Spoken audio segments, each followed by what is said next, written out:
நம் உடம்பை நம் அனுமதி இல்லாமல் ஒருவர் காயப்படுத்தலாம். பஸ்ஸில் போகிறீங்க, ட்ரெயினில் போகிறீங்க, பெட்டி அப்படி ஒருத்தர் தூக்குறான், முட்டியில் தட்டிடுச்சு. அவன் உங்கள் பர்மிஷன் கேட்டால் தட்டினா அப்படிங்கிறோம், சாரி சார் அப்படின்னு பேசாம போயிட்டேன். இப்போ உங்கள் உடம்பை இன்னொருத்தர் காயப்படுத்தலாம் உங்கள் பர்மிஷன் இல்லாமல். என் மனசை யாராவது காயப்படுத்த முடியுமா? என் பர்மிஷன் இல்லாமல் முடியும். என் கோஆப்ரேஷன் இல்லாமல் காயப்படுத்த முடியாது. இந்த வார்த்தை ரொம்ப முக்கியம். என் கோஆப்ரேஷன் என்ன? என்னுடைய கோஆப்ரேஷன். இப்போ என்ன ஒருத்தர் கூப்பிட்றான்னு வச்சுங்க, ஒரு கெட்ட வார்த்தை சொல்லி என்ன மன்னிச்சுக்கங்க இந்த வார்த்தைக்காக, அந்த வார்த்தை சொல்லுங்கன்னு நான் சொல்ல மாட்டேன் கெட்ட வார்த்தையை. மவுண்ட் ரோடில் போகும்போது சத்தமாக ஒருத்தன் கெட்ட வார்த்தை சொல்லி ஒருத்தனை கூப்பிடுறான், ஏன் திரும்பி பார்க்குற? அந்த வார்த்தை உனக்கு சொந்தம் இல்லை, அது உன்னோட வார்த்தை இல்லை. நம்ம அம்மாவை அசிங்கப்படுத்துகிற மாதிரி ஒரு வார்த்தையை சொல்கிறா, நீ ஏன் திரும்பி பார்க்குற? உங்கள் அம்மா கருப்பு கரசின்னு உனக்கு தெரியும் இல்லை? அவன் கூப்பிட்டவன ஏன் திரும்பி பார்க்குற? என்ன எப்படி அவன் திட்டலான்னு சண்டைக்கு போறியே? நம்ம அம்மா கருப்பு கரசி நமக்கு தெரியுமே, அவன் சொன்னால் சொல்லிட்டு போகிறான். நமக்கு அந்த கிளாரிட்டி கிடையாது. அவன் கூப்பிட்ட உடனே திரும்பி என்னடா என்ன நினச்சிட்டு இருக்கிற, இப்படி கூப்பிடுறிய, பல்ல உடச்சுடுவேன். இப்போ யோசிச்சு பாருங்க, யாரோ ஏதோ எங்கோ சொல்லுகிற போது நானா எனக்கு ஒரு லிங்க் போடலைன்னா நான் அஃபெண்ட் ஆவனா? நான் அஃபெக்ட் ஆவனா? ஸோ நான் தான் என்னுடைய மனத்தின் துன்பத்துக்கு காரணமே ஒழிய இந்த உலகத்தில் எந்த மனிதரும் என்னுடைய மனத்துன்பத்துக்கு காரணமே இல்லை. இந்த கிளாரிட்டியை நம்ம அக்செப்ட் பண்ண மாட்டேங்கிறோம். அதாவது இந்த என்லைட்டன்மெண்ட்டை நம்ம ஏற்றுக்கவே தயாராக இல்லை. என் கஷ்டத்துக்கு என் பிள்ளைங்க காரணம் என்னை காப்பாற்றலை, என் கஷ்டத்துக்கு எங்கள் அப்பா அம்மா காரணம் என்னை படிக்க வைக்கல, என் கஷ்டத்துக்கு அவங்க காரணம், இவன் காரணம். முடிவே இல்லை இதுக்கு. யார் வேணால் எப்படி வேணாலும் இருக்கலாம். என்னால் எப்படி இந்த உலகத்துக்கு வந்தனோ வாழ முடியுமோ அப்படி சந்தோஷமாக வாழ்ந்துட்டு நான் போக வேண்டியது தான் என்னுடைய வேலையை ஒழிய, அதை விட்டுட்டு யாராலையும் நான் எனக்குள்ள ஒரு பாண்டேஜ் ஏற்படுத்திக்கிட்டு நான் கஷ்டப்பட்டால் எப்படி சரி? கொஞ்சம் டெக்னிக்கலான இந்தியன் ஃபிலாசபி, நான் அது ஒரு எக்ஸாம்பிள் மூலமாக உங்களுக்கு புரிய வைக்கிறேன். அட்டாச்மெண்ட்னு ஒரு வார்த்தை இருக்கு இல்லையா இங்கிலீஷில், அட்டாச்மெண்ட். நாம் உன்னோட அட்டாச் பண்ணிக்கிறோமா இல்லை பொருள் நம்மளோட அட்டாச் பண்ணிக்குதா? எங்கேயாவது டாலர், அமெரிக்கன் டாலர் நம்மளோட அட்டாச் பண்ணிக்குமா? எங்கேயாவது ஆடி கார் நம்மளோட அட்டாச் பண்ணிக்குமா? எங்கேயாவது இந்த உலகத்தில் இருக்கிற ஒரு மெட்டீரியல், பொருள்கள், சொத்துக்கள் நம்மளோட சேர்த்து அட்டாச் பண்ணிக்குமா? நாம தான் அட்டாச் பண்ணிக்கிறோம். டெக்னிக்கலாக யோசிச்சு பார்த்தா நம்முடைய மன வருத்தத்துக்கு காரணம் அந்த பொருள் அல்ல, அந்த பொருளோட நமக்கு இருக்கிற அட்டாச்மெண்ட். இதை ஒரு சின்ன எக்ஸாம்பிள் சொல்லி நான் புரிய வைக்கிறேன். ஒருத்தன் பசுமாடு, இது பாருங்களேன், பசுமாடு போகுது, இந்த கையில் அந்த கயித்தை பிடிச்சிருக்கிறான்.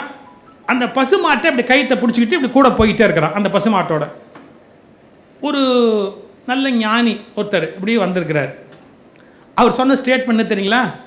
ஐயோ, அந்த மாட்டை இவனோட யாரோ கட்டி வச்சிருக்கிறாங்க, இவனை அந்த மாட்டோட யாரோ கட்டிட்டாங்கன்னா, இவனை அந்த மாட்டோட யாரோ கட்டிட்டாங்க அப்படின்னு சொன்னான்.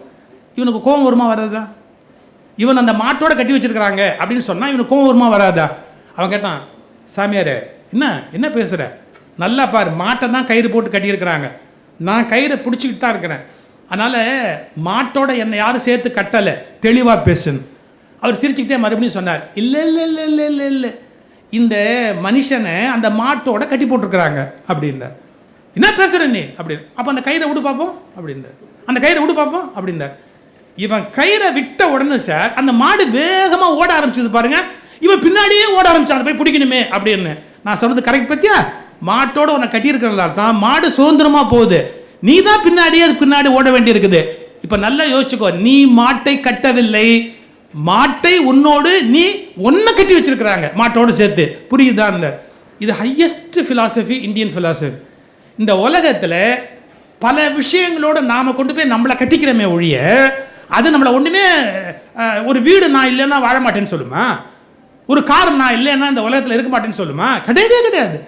நான் தான் என்னை கொண்டு போய் அதோட கட்டி வச்சுக்கிட்டு வாழ்நாள் முழுக்க கஷ்டப்பட்டு உட்காந்துருக்கிறேன். So attachment is the reason for suffering. நம்ம மனசு அங்கே போய் கட்டுப்பட்டு விடுகிறது. அதனால நம்ம இல்லாத வேதனையெல்லாம் வாழ்க்கையில் அடைய வேண்டியிருக்கு. இது இன்னொரு ஸ்டோரி சொல்லுவாங்க. ஒரு வீடு, அந்த வீட்டை ஒரு பெரியவர், 80 வயசான பெரியவர் இந்த சொத்தை வித்துறணும்னு பேசிக்கிட்டு இருக்கிறார். ஒரு நாள் எல்லாரும் வெளியில் போயிட்டு வர்றாங்க, வீடு தீ பிடிச்சி எரியுது. அவர் ஓன்னு கதறிக்கிட்டு அழுதுகிட்டு இருந்தார். அவர் சொன்னார், ஐயோ என் வீடு எரியுது, என் வீடு எரியுது, ஐயோ வீடு எரியுது அப்படின்னார். அப்போ 2வது பையன் வந்தான். அவருக்கு 3 பசங்க. 2வது பையன் வந்தான். அவன் சொன்னான், அப்பாப்பா உனக்கு தெரியாதா, இந்த வீட்டை இன்னைக்கு ஒரு பணக்காரர் வாங்கிக்கிறேன்னு சொல்லிட்டாரு. காலையிலே ரிஜிஸ்டர் ஆஃபீஸுக்கு அண்ணன் போயிட்டான். அவன் ரிஜிஸ்ட்ரேஷன் பண்ணுற இன்னும் ரிஜிஸ்ட்ரேஷன் முடிஞ்சிருக்கும். நீ ஒன்றும் வருத்தப்படாத, இந்த வீட்டை விற்றுருப்பா, இந்த முடிஞ்சு போச்சு. 11 மணிக்கு ரிஜிஸ்ட்ரேஷன் முடிஞ்சிடும். இப்போ மணி என்னாச்சு, 1 மணி ஆச்சு. இந்த வீடு நம்மளது இல்லை. இவ்வளோ நேரம் அழுதுகிட்டு இருந்தார் பாருங்க. அவர் சிரிச்சார், வீட்டை வித்தாச்சா? சரி, அப்போ எரிஞ்சா என்னன்னு. இப்போ வீடு எரியுதுன்னு அழுதுகிட்டே இருந்தவர் ஒரு வினாடியில் அப்படியே சேஞ்ச் ஆகிட்டார். இந்த வீட்டை வித்தாச்சா? வித்த. அப்புறம் என்ன எரிஞ்சா என்ன எரியாட்டு நமக்கு என்ன? சிரிச்சுக்கிட்டு உட்காந்துருந்தார். ஒரு 3 மணி இருக்கும், பெரியவன் அங்கேருந்து வந்தான். நம்ம ஐயா உட்காந்து சிரிச்சுக்கிட்டு இருந்தார் பாருங்க. அவன் கேட்டான், உனக்கு கொஞ்சமாவது அறிவு இருக்கா? வீடு எரிஞ்சு போயிருக்கு, உட்காந்து சிரிச்சுக்கிட்டு இருக்கிறியான்னா. நீ தான் வித்துட்டியன்னா. அந்த பணக்காரன் கடைசி நிமிஷத்தில் வாங்க மாட்டேன்ட்டான். அது நம்மகிட்டே தான் மாட்டிக்கிச்சு. மறுபடியும் அழ ஆரம்பித்தான். இப்போ என்ன கேள்வி கேட்டான், வீடு எரிகிறது என்ற நிகழ்ச்சிக்காக நீ அழுவதென்றால் தொடர்ந்து அழுது கொண்டே இருக்க வேண்டும். என்னுடைய வீடு எரிகிற போது என்று அழுதாய், அது இன்னொருவனுடைய வீடு என்ற போது சிரித்தாய், மீண்டும் அது என்னுடைய வீடு என்கிற போது அழுகிறாய். நீ அழுவதற்கு காரணம் வீடு எரிகிற சம்பவம் அல்ல, என்னுடைய என்கிற அந்த பாண்டேஜ் தான் உன்னுடைய அழுகைக்கு காரணம். இந்த ஒரு கிளாரிட்டி வந்துட்டா, என்னுடையன்ற அந்த அந்த லிங்க் இல்லைன்னு சொன்னா எல்லா வீடும் எரிஞ்சு அழறமா இல்லையே. அப்ப என்னோட வீடு எரியுது அப்படிங்கிற போது நம்ம துக்கத்துக்கு போயிடுறோம். இந்த உலகத்தில் என்னோடதுன்னு சொல்றதுக்கு எது சார் இருக்கு? இப்போ எனக்கு 69 வயசு ஆச்சு. இன்னும் எவ்வளோ வருஷங்கிறது கடவுள் போட்டு வச்சிருக்கிற பிச்சை தெரியாது. ஒரு 20 வருஷம் அதுவே பேராசை. இன்னொரு 20 வருஷங்கிறதே பேராசை. உங்கள் தயவில் தான் இருக்கணும். அது மாதிரிலாம் நீங்கள்லாம் பார்த்து இன்னொரு 20 வருஷம் மறுபடியும் இன்னொரு வைரஸ் வராமல் இருக்கணும். எவ்வளவோ இருக்குது, ரைட் வச்சுங்க. 20 வருஷம் நினச்சாலே ஒரு பெரிய பேராசை தான். இப்போ அதுக்கப்புறம் என்னோடதுன்னு நான் சொல்கிறதுக்கு எதுவுமே கிடையாது. ஏன்னா என்னுடைய நான்கிறதே டிஸப்பியர் ஆக போகுது. பேசிக்கலி என்னுடைய நான் என்ன நினச்சிட்டு இருக்கணும், அந்த ஈகோ அதுவே டிஸப்பியர் ஆகிட போகுது. டோட்டலி ஒன்றுமே இல்லாதான் மாறிட போகுது. அப்புறம் இது என்னோடதுன்னா, நானே இல்லாத போது என்னதுங்கிறது எங்கேருந்து வரும்? ஸோ இந்திய பெருஞானத்தில் என்ன சொல்லுகிறார்கள், நாம் துக்கப்படுவதற்கு காரணம் சம்பவங்கள் அல்ல, நாம் துக்கப்படுவதற்கு காரணம் நிகழ்ச்சிகள் அல்ல, நாம் துக்கப்படுவதற்கு காரணம் பிற மனிதர்கள் அல்ல, நாம் துக்கப்படுவதற்கு காரணம் நம்முடைய மனம் அதோடு பந்தப்பட்டிருப்பதால் தான் நாம் எப்போதும் துக்கத்தில் இருக்கிறோம். பிறரை பற்றி நாம் தீர்மானிக்க விரும்புவதால் துக்கத்தில் இருக்கிறோம். நம் எதிர்பார்ப்பின்படி பிறர் நடக்க வேண்டும் என்று விரும்புவதால் துக்கத்தில் இருக்கிறோம். ஒரே ஒரு விஷயம், அவேர்னஸ் அப்படிங்கிற விழிப்பு வந்துட்டா அவனுக்கு எப்போதும் சந்தோஷம். புத்தர் அப்படி தான் இருந்தார். புத்தர் எதிலையும் பாதிக்கப்படவே இல்லையே. எனக்கு தெரிஞ்சு நம்ம ஹிஸ்ட்ரியிலேயே ஒரு ஒரு ஒரு மிகச்சிறந்த மனிதர் யாராவது ஒருத்தர் சொல்லுங்க அப்படின்னா நான் ஒரே பேர் தான் சொல்வேன், புத்தர் தான். நான் சொல்கிறதுல புத்தருக்கும் பெருமை இல்லை, நான் சொல்லி ஒன்றும் ஆக போகிறதும் இல்லை.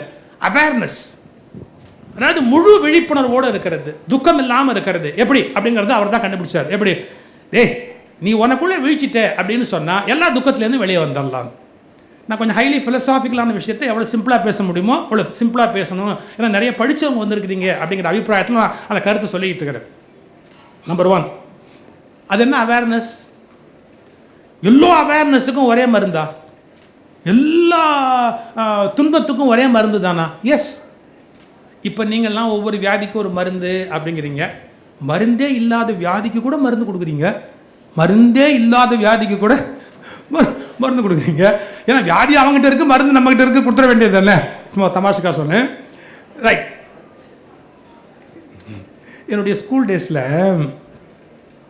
நடுத்தெருன்னு ஒரு தெருவில் ஒரு டாக்டர் இருந்தார். அவர் தான் நம்ம ஸ்கூலுக்கு வந்து இதுக்கு வருவார், மெடிக்கல் செக்கப்புக்கு வருவார். நடுத்தெருன்னு தெரு, அதில் ஒரு டாக்டர் 12 பைசா அவருக்கு, 2 அணா ஃபீஸ். 2 அணாக்கு ஒரு வைத்தியம் பார்ப்பார்.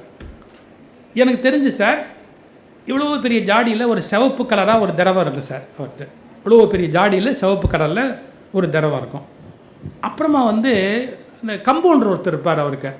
அவர் வெள்ளை வெள்ளையாக அந்த மாத்திரையை வந்து அது என்னன்னு கூட தெரியாது அப்படின்னு நல்லா பொடிச்சு நியூஸ் பேப்பரில் அப்படி கட்டி, காலையில் சாப்பிடு மத்தியானம் சாப்பிடு, காலையில் சாப்பிடு மத்தியானம் சாப்பிடு, ராத்திரி சாப்பிடு, அப்படி வரிசையாக கொடுப்பாரு. இதை வந்து ஒரு இதில் பிடிச்சி கொடுப்பாரு. ஒரு பாட்டிலில் இந்த சிரப் மாதிரி ஒன்று இருக்கும், ஸோ ரோஸ் கலரில் இருக்கும், பிடிச்சி கொடுப்பார். 2 தான் சார், 2 தான்.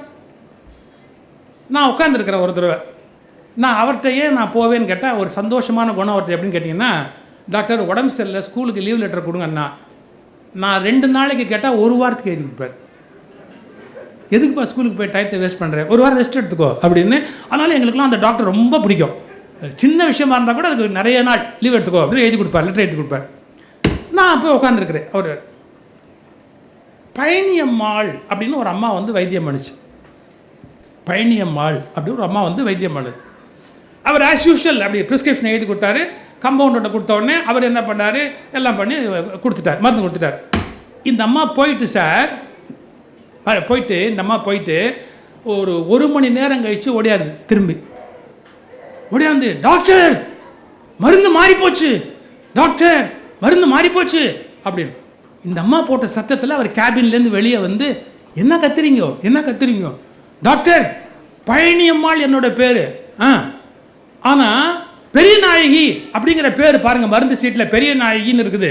இந்த பாழா போனவன் யார் கம்ப்யூட்டர் கார்டு சொல்லு, இந்த பாழா போனவன் அந்த பெரிய நாயகி மருந்து எனக்கு கொடுத்துட்டாரு அப்படின்னு. ஒன்றும் கவலைப்படாதீங்கோ, மாற்றிடலாம் அப்படின்னு ப்ரிஸ்கிரிப்ஷனை வாங்கினார். பெரிய நாயகிங்கிறத அடிச்சுட்டு சார் பழனியம்மாள்னு எழுதினார். பெரிய நாயகி அப்படிங்கிறத அடிச்சுட்டு பழனியம்மாள் அப்படின்னு எழுதிட்டு எடுத்துன்னு போங்கோ, சரியா போச்சு, திருத்தி கொடுத்துட்டேன், கவலைப்படாதீங்கன்னார். மருந்தை மாற்றலை, ப்ரிஸ்கிரிப்ஷனில் பேரை மாற்றினார். நான் சொல்கிறது டாக்டர்ஸ் ப்ரொஃபஷனை ஏதோ கிண்டல் பண்ணுறேன்னு நினைக்காதீங்க. அப்போல்லாம் மெடிசன்ஸே ரொம்ப சிம்பிள், வெரி ஃபியூ மெடிசன்ஸ் சாதாரணமாக கொடுப்பாங்க. சாந்தமேஸ்க்கு சொன்னார், நான் இப்போ சொல்கிறேன், ஒரு பித்தளை குழா இருக்கும் அந்த தண்ணி தொட்டி, அந்த தண்ணி தொட்டியில் அந்த பித்தளை குழாவில் பாசி பிடிச்சிருக்கும். அந்த பாசி பிடிச்ச தண்ணீரை இப்படி கையில் ஏந்தி 2 கையில் ஏந்தி குடிப்போம். நான் எஸ்எஸ்எல்சி வரைக்கும் படித்தேன் சார், அதே தண்ணி தான் சார் குடித்தேன். ஒன்றுமே வரல சார், கால்ரா வரல, மலேரியா வரல, ஒன்றுமே வரல. பித்தளை குழால பாசி பிடிச்சிருக்கும், குடிப்போம், ஒன்றும் பண்ணாது. இது என்னன்னே தெரில. இப்போ என்னன்னா வீட்டுக்குள்ளேயே உட்காந்துருந்தா எல்லாமே வருது. அது ஏன் வருது, என்ன வருதுன்னே தெரில. ஒரு இம்யூனிட்டி அப்படி இருந்தது காரணமா. Very simple medicines. ரொம்ப இப்போ நான் உங்கள் ப்ரொஃபஷனை குறை சொல்லிட்டு தப்பாக அண்டர்ஸ்டிமேட் பண்ணுறாதீங்க. நல்லா யோசிச்சு பாருங்க. பழனியம்மாளுங்கிற பேர் சார் பெரிய நாயகி நான் போட்டிருந்ததை அடிச்சுட்டு பழனியம்மாள்னு ப்ரிஸ்கிரிப்ஷன் எடுத்து கையில் கொடுத்துட்டு மாற்றி கொடுத்துட்டேன்னு போங்கோ அப்படின்னார். நான் அப்படியே வியந்து போய் பார்த்தேன், மருந்தை மாற்றல ப்ரிஸ்கிரிப்ஷனை மாற்றிட்டாரு அப்படின்னு. இப்போ நான் சொன்னது ஜோக் இல்லை. நம்முடைய லைஃப்பில் சஃபரிங்ஸுங்கிறது 100கணக்கான சஃபரிங்ஸ் இருக்குது. பட் மருந்து ஒன்று தான் இருக்குது, ஒரே மருந்து தான். ஒரு பேராசெட்டமால் இப்போ போட்டு தள்ளிச்சு பாருங்கள், 650 கோடி ரூபாய்க்கு வியாபாரம் ஆச்சு பார்த்தீங்களா இப்போ ரீசெண்டாக பேராசெட்டமால். அது மாதிரி அந்த ஒரே ஒரு டேப்லெட்டு இந்த 3rd வேவுக்கு முழுக்க பயன்பட்ட மாதிரி நம்முடைய எல்லா சஃபரிங்க்கும் ஒரே டேப்லெட் தான், முடிஞ்சு போச்சு. என்ன அது வாழ்க்கையில் பாருங்கள், என் புள்ள எனக்கு துரோகம் பண்ணிட்டான், இது ஒரு நோய்.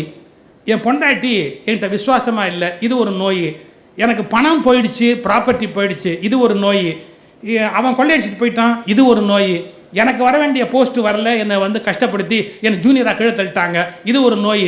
நீங்கள் இவ்வளவு வேதனைகள் சஃபரிங்ஸ் விதவிதமாக இருக்கா, நோய் வெவ்வேறு தானே, ஒரே பேராசெட்டமால் தான்.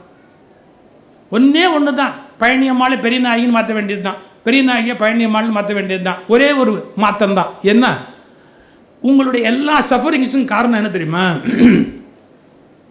நாம விழிக்கலை, அவேர்னஸ் நம்ம கிட்ட இல்லை. நம்ம கிட்ட அவேர்னஸ் வந்துருச்சுன்னு வச்சுக்கோங்க, ஒரு சஃபரிங் கிடையாது. நம்முடைய எல்லா துக்கத்துக்கும் காரணம் என்னன்னு கேட்டீங்கன்னா நம்ம கிட்ட இருக்கிற அறியாமை. நம்ம இக்னரண்டாக இருக்கிறோம், சில விஷயங்களில் பட்டு முட்டாளாக இருக்கிறோம். என்ன sir, I am sorry to say this, குழந்தைங்கன்னா நம்ம பேச்சை கேட்கணும்னு ஒரு ஐடியா வச்சுருக்கோமே, அது என்ன அவ்வளோ பெரிய சட்டமா? குழந்தைங்க அது பாட்டு கிரியேட்டிவாக என்ன வேணாலும் பண்ணணும். அன்றைக்கி ஒரு பள்ளிக்கூடத்தில் சார் ஒரு டீச்சர் 2 பையன் ஒரே மார்க் வாங்கியிருக்கிறான் கணக்கில், அப்படியே டிட்டோவாக காப்பி அடித்து ஒரே மார்க் வாங்கியிருக்கிறான். அந்த டீச்சர் 2 பேப்பரை எடுத்து வச்சுட்டு கேட்குறாங்க, டேய் நீயும் அவனும் எக்ஸாமில் பக்கத்தில் தாண்டா உட்காந்தீங்க? ஆமாம். நீயும் பாரு 54, அவனும் 54, எப்படி 2 பேரும் ஒரே மார்க்கு? சார் இம்மி அசராமல் சொன்னேன் சார், 2 பேரும் ஒரே கம்பெனி பேனா யூஸ் பண்ணோம் மேடம். இந்த மாதிரி நம்ம ஏதாவது ஒரு பதில் யோசிச்சுருப்போமா? 2 பேரும் ஒரே கம்பெனி பேனா யூஸ் பண்ண மேடம், அதனால் ஒரே மார்க் வந்திருக்கலாம் அப்படி. அந்த டீச்சரை என்ஜாய் பண்ணி சிரித்தாங்க. நீ பழச்சிக்கூட, நீ எங்கே போனாலும் பழச்சிக்கூட போட அப்படி. அவன் காப்பி தான் அடிச்சிருக்கான், பட் அவன் அடிக்காமல் பாருங்க. இந்த மாதிரி இமேஜின் அந்த நேரத்தில் நம்ம எதை சந்தோஷமாக எடுத்துக்கணும், இந்த பையன் எப்படி பேசுகிறான் பாரு, அதை தான் ரசிக்க தெரியணும் லைஃப்பில். நான் இது வந்து மிகையாக சொல்லலை, நாம் நிறைய துன்பங்களில் கஷ்டப்படுறோன்னு சொல்கிறோம்.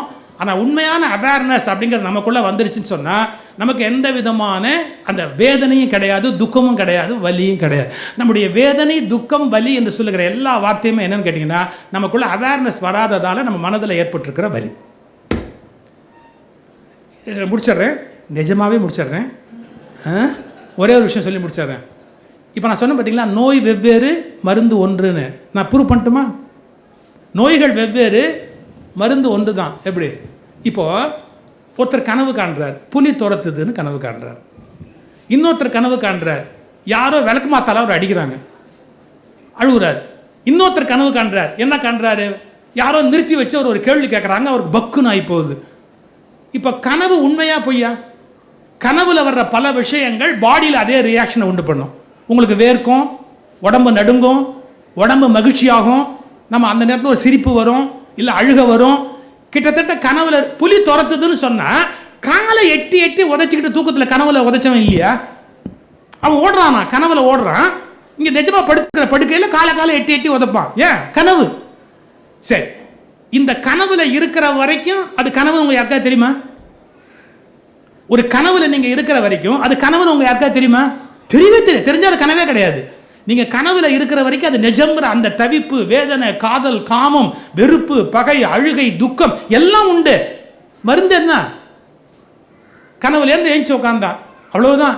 புலி துரத்தவனுக்கு புலி துரத்தல, பொண்டாட்டி துரத்தனவனுக்கு பொண்டாட்டி துரத்தல, விளக்குமாறு துரத்தவனுக்கு விளக்குமாறு துரத்தல, யாரோ கேள்வி கேட்டவனுக்கு கேள்வி கேட்கல, கடன் கொடுத்தவனுக்கு கடன் கேட்கல, எல்லாரும் ஏஞ்சிட்டான்.